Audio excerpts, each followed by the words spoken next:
नमस्कार दोस्तों, मेरा नाम है रवि यादव। बच्चों, शॉर्ट नोट्स की जो सीरीज चल रही है बहुत महत्वपूर्ण इंडियन नेशनल मूवमेंट की, और ये लेक्चर नंबर 6वां है बच्चों। इससे पहले के सारे वीडियो देख लीजिए, बहुत बहुमूल्य हैं। ऐसी जो नोट्स हैं आपको दोबारा मिलेंगे नहीं। देखिए, अभी हम पढ़ने क्या वाले हैं, मुस्लिम लीग के बारे में पढ़ेंगे 1906 में। पिछला वीडियो अगर आपने देखा होगा आपको पता हो गया होगा कि मुस्लिम लीग का गठन क्यों हुआ। अगर नहीं देखा, थोड़ी सी मैं आपको बता देता हूं, मोटी मोटी बात। हुआ क्या था, 1905 में बंगाल का विभाजन हुआ था। पूर्वी बंगाल पश्चिमी बंगाल में बांट दिया गया था। पूर्वी बंगाल में मुस्लिम मेजोरिटी में थे, और मुस्लिम वर्ग का जो मेजोरिटी वर्ग था, मेजोरिटी पॉपुलेशन थी, वो बहुत खुश थी कि हाँ, हमारे लिए अच्छा प्रावधान किया जा रहा है अंग्रेजों के द्वारा। और ऊपर से उधर ये आंदोलन चल रहे हैं, और इस आंदोलन को कांग्रेस लीड कर रही है। तो मुस्लिमों के दिमाग में ये भर दिया गया, देखिए ये कांग्रेस हिंदुओं की पार्टी है, आपकी खुशी में हिंदुओं को कोई रास नहीं आ रहा है, इसलिए आंदोलन चला रहे हैं।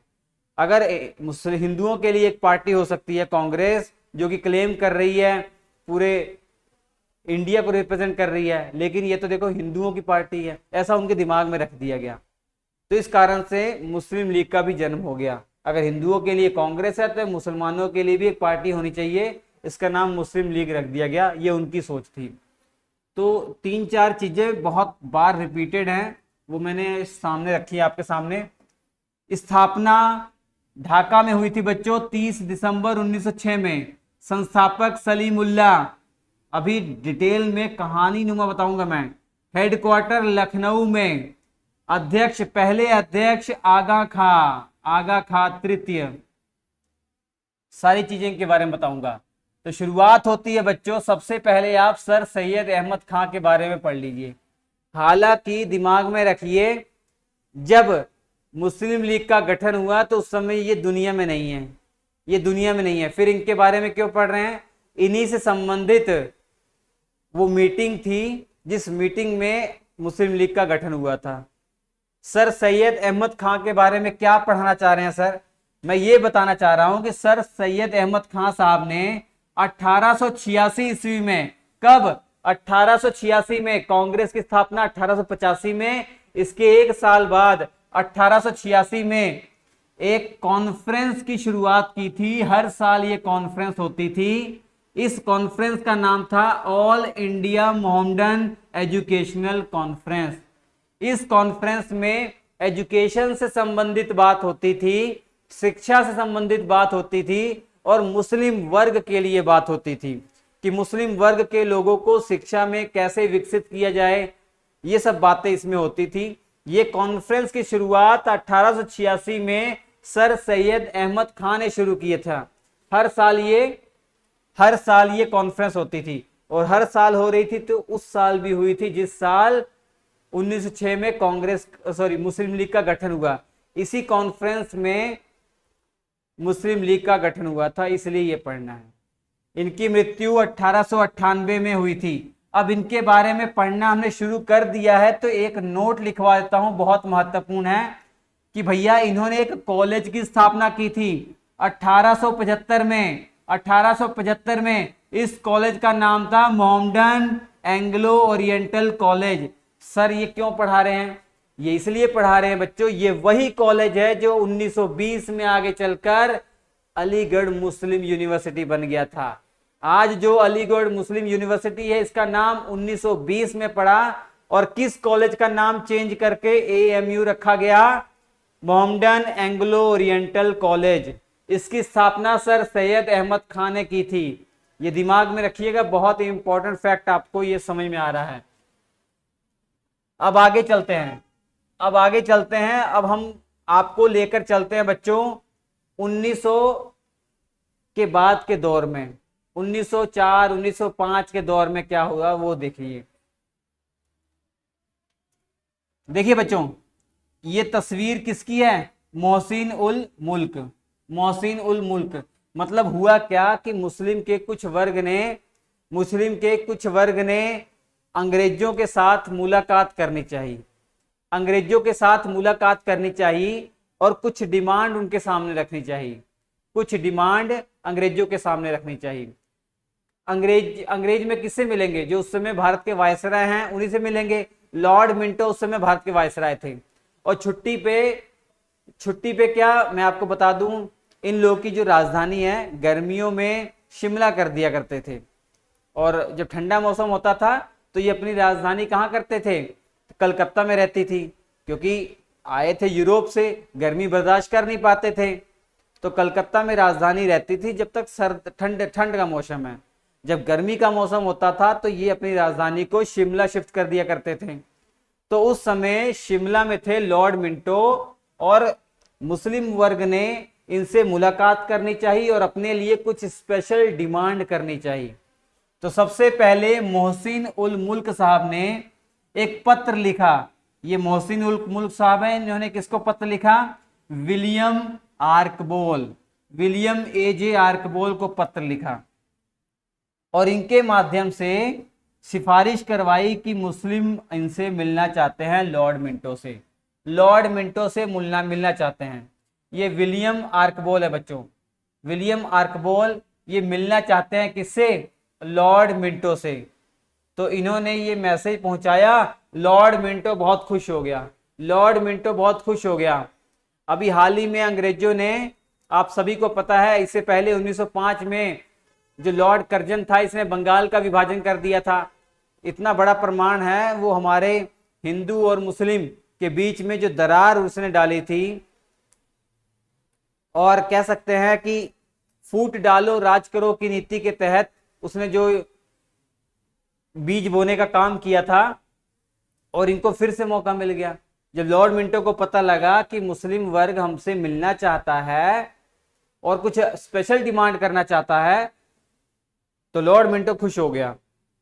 इसने सोचा कि भैया एक और मौका मिल गया है, कुछ स्पेशल जो डिमांड करेंगे अगर हम पूरी कर देते हैं तो ये हमारे और वफादार हो जाएंगे, इनकी हिंदुओं से दूरी और बन जाएगी, हिंदुओं से दूरी बन जाएगी तो हम आसानी से रूल कर सकते हैं इंडिया में। तो इस चक्कर में ये खुश हो गए। तो लॉर्ड मिंटो ने कहा ठीक है, उनको बुलाइए, हम मिलना चाहते हैं, हम मिलने को तैयार हैं। तो हुआ क्या, मुस्लिम लोगों ने 35 लोगों का एक ग्रुप बनाया, मुस्लिम लोगों ने 35 लोगों का एक ग्रुप बनाया। किसकी अध्यक्षता में, किसके नेतृत्व में मुलाकात करने के लिए गए? आगा खां, आगा खां के नेतृत्व में ये जो 35 लोगों का ग्रुप है मिलने के लिए गया। कब? 1 अक्टूबर 1906 में, और उस समय शिमला में थे। शिमला में मिलने के लिए आगा खां के नेतृत्व में, ये आगा खां हैं, आगा खां बहुत बड़ी हस्ती है बच्चों, बहुत बड़ी हस्ती उस समय थे। ये अमीर खानदान से थे, राजा महाराजा के खानदान से थे ये।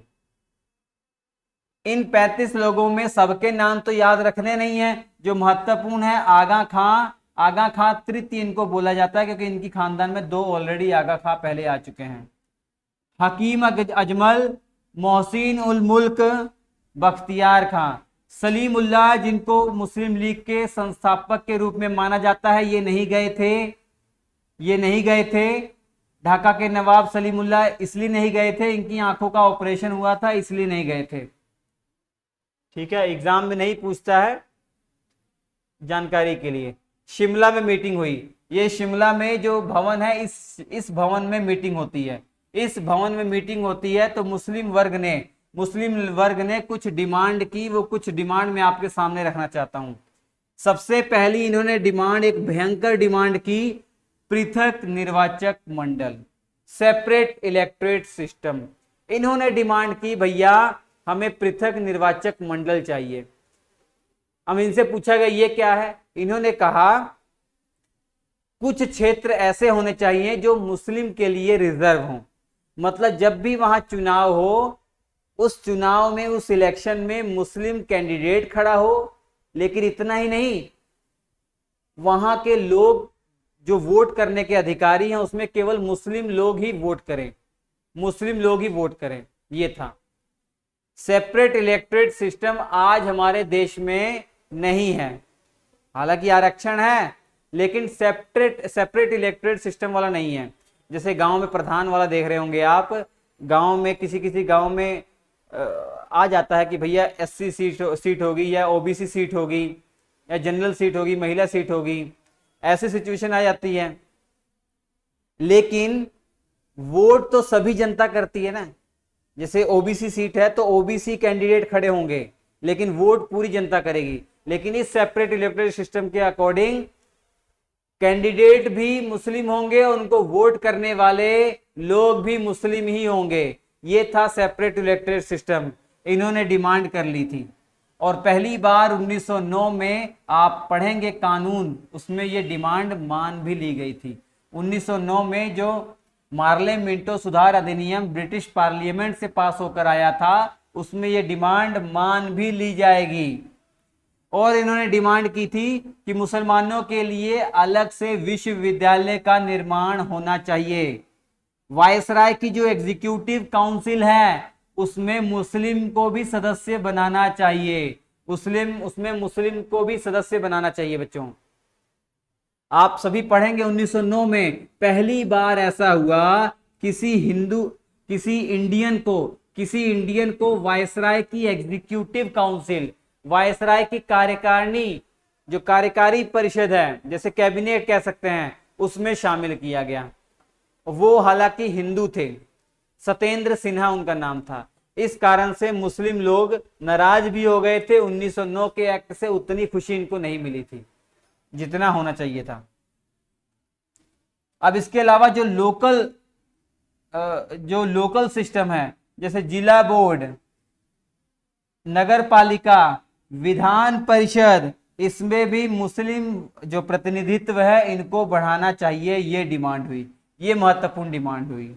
और यहीं पर बात हुई, अंग्रेजों ने कहा, लॉर्ड मिंटो ने कहा कि आप लोग अपनी भी पार्टी बना सकते हैं, जैसे कांग्रेस है, आपको नेतृत्व, आपको लीड करने के लिए आपकी भी पार्टी होनी चाहिए, आप भी बनाइए, आपको हमारा पूरा सपोर्ट है, आपको हमारा पूरा सपोर्ट है।